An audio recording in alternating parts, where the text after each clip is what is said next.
The bread you eat today isn't the same bread humans ate for 10,000 years.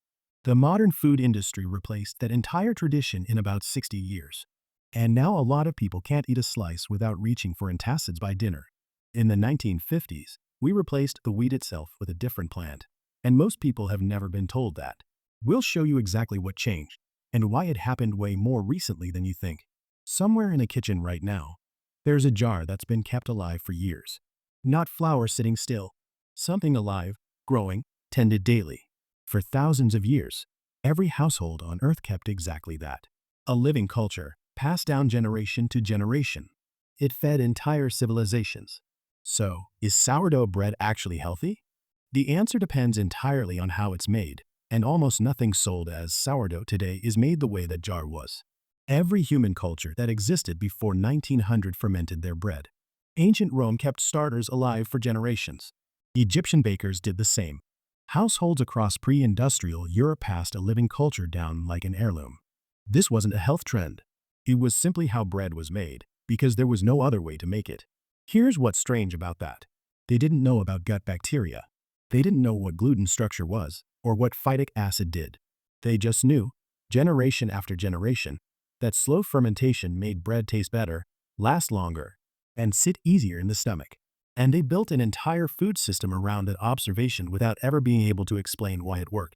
So what actually changed? Let's go through it, because it's more recent and more deliberate than most people realize. In the mid-20th century, the world was facing a genuine hunger crisis. A scientist named Norman Borlaug set out to solve it, and he did, by breeding a new kind of wheat. Shorter, sturdier, dramatically more productive per acre than the tall, modest grains that had fed humanity for thousands of years. His work is credited with saving hundreds of millions of lives, and he won the Nobel Peace Prize for it in 1970. This isn't a story about a villain. It's a story about good intentions colliding with something nobody thought to ask at the time. Because that new wheat wasn't just a better version of the old wheat. It was structurally a different plant, with a different gluten composition than the heritage grains human digestion had adapted to over thousands of years. Nobody was studying digestion in that moment. They were solving starvation on a massive scale, and they succeeded. But the wheat that ended up on nearly every shelf on Earth was not the wheat your great-great-grandparents ate.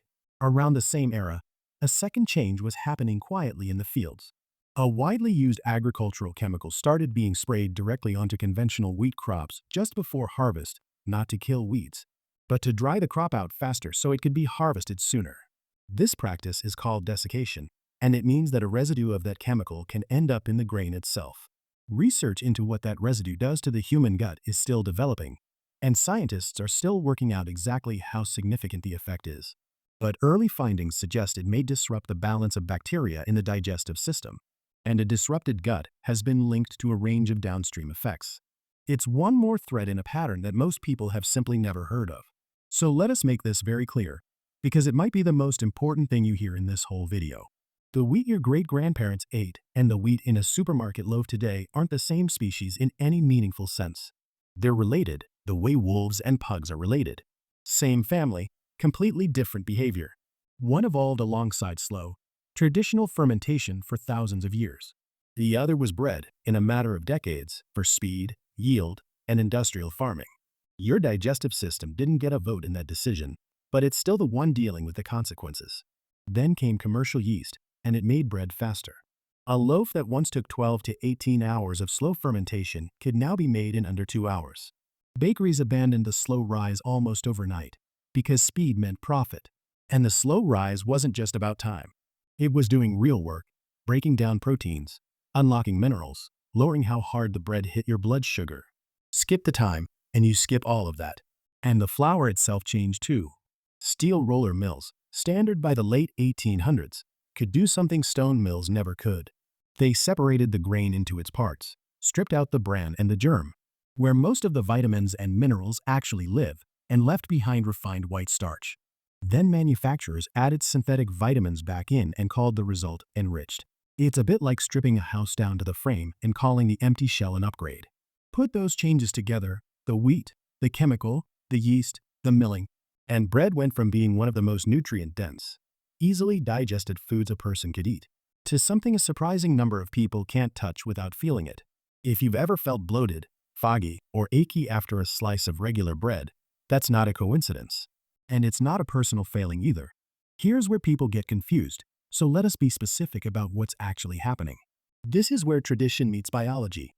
Long fermentation doesn't remove gluten, but over 12 to 48 hours of true fermentation, it begins breaking those proteins down, which is a major reason traditionally fermented bread tends to sit easier for people who struggle with regular bread.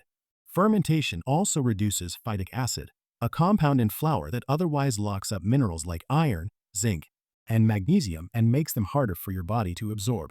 Some research also points to a mild prebiotic effect from the live cultures in fermented bread. The sourdough bread benefits everyone talks about go beyond just gluten. This is a fundamentally different food than what's sitting on most grocery shelves. One of the most underrated effects of traditional sourdough is what it does to your blood sugar. The lactic acid produced during a long, slow fermentation appears to slow down how quickly the starches in the bread break down into glucose once you eat it. The practical result is less of a sharp spike and less of the crash that tends to follow it compared to fast commercial bread. For anyone dealing with energy dips in the afternoon, cravings that show up an hour after eating, or just trying to manage inflammation generally, that single difference may matter more than almost anything else. It's worth remembering that this isn't only about what fermentation removes from the bread. It's about what the process actively adds. Most people who start making real sourdough describe the same arc. The first loaf is usually dense, flat, barely worth eating. It gets better fast from there.